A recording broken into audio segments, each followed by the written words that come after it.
Resident Evil 2 Remake one-shot demo is officially out. I was torn on whether I wanted to play this or not. I usually don't play demos, only in certain cases like Devil May Cry 5. I usually wait for the full game to come out before I experience it, but I couldn't resist this one. And I'm glad I played it. It left me wanting to play the game more than ever, and I instantly pre-ordered the deluxe edition. Not that I wasn't going to do that anyways. I haven't been watching any new trailers either, no clips, no gameplay footage of the game. I've purposely been staying away from most coverage because I wanted to go in blind. I wanted to be surprised by what I was experiencing. So, what are my thoughts and impressions after experiencing the demo? The one-shot demo was fairly challenging because it's timed at 30 minutes, so you can only access it once. Per account, I assume, so if you have multiple accounts on your Xbox, you might be able to get by a second time. Hence the name one-shot demo. And it's challenging because I really wanted to take my time exploring the Raccoon City police station, while at the same time getting through the whole demo. Immediately, just like the Devil May Cry 5 one, I was impressed by the graphics.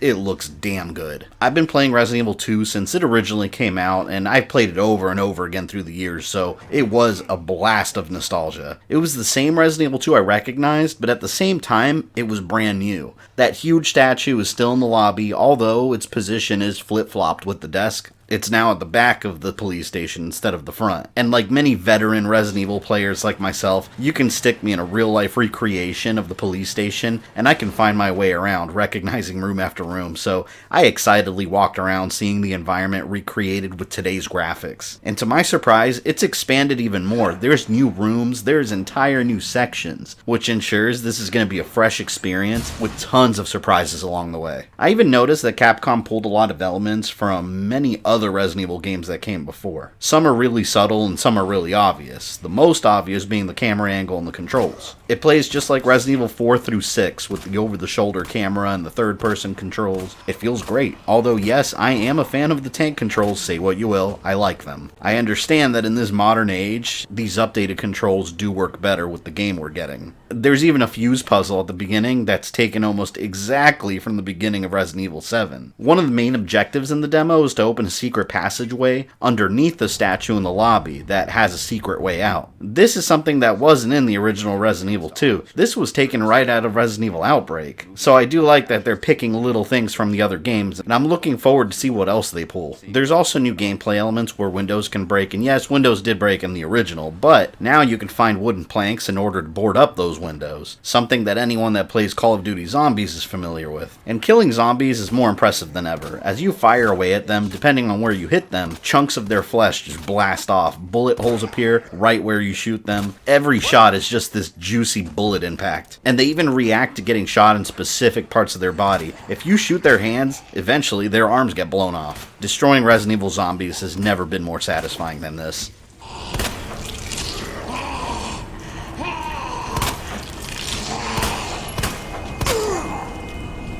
God damn it.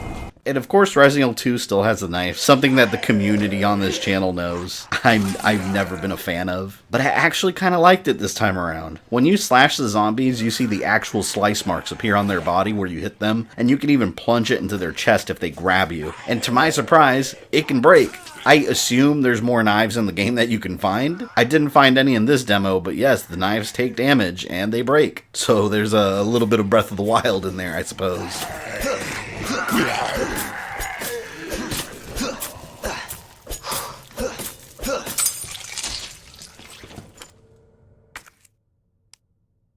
And might I add that there were actually a couple of decent jump scares that got me in this demo, continuing this return to its horror roots that started with Resident Evil 7. When Resident Evil 4 through 6 became action games, the jump scares just completely went away.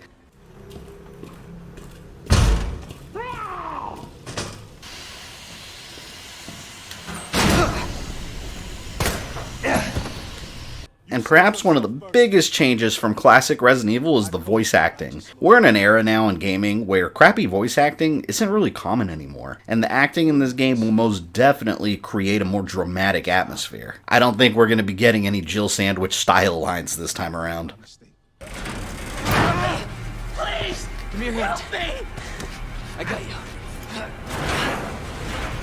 Give me your other hand.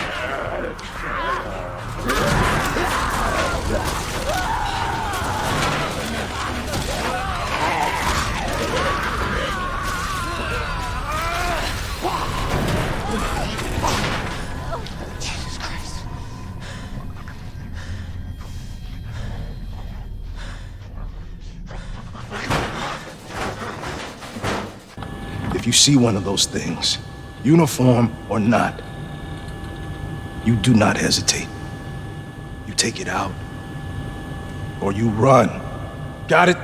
And that about covers how I felt about the demo. I know it's way too early to make a decision on this, but Resident Evil 2's already given me that Game of the Year vibe. I had that same high-quality feeling that I had playing last year's God of War for the first time. An experience that is likely going to be extremely cinematic while paying homage to its original source, including some good scares, great action, and great storytelling. I think this is an early contender for Game of the Year, definitely. My pre-order is in, and I'm ready to play it. And if you've been following this channel for a bit, stay tuned for what's coming up soon. The next non-live stream I upload is going to be the Resident Evil Timeline Part 5. I am working on it throughout the whole weekend and next week, 100% of the time when I'm not streaming. So stay tuned for more Resident Evil goodness.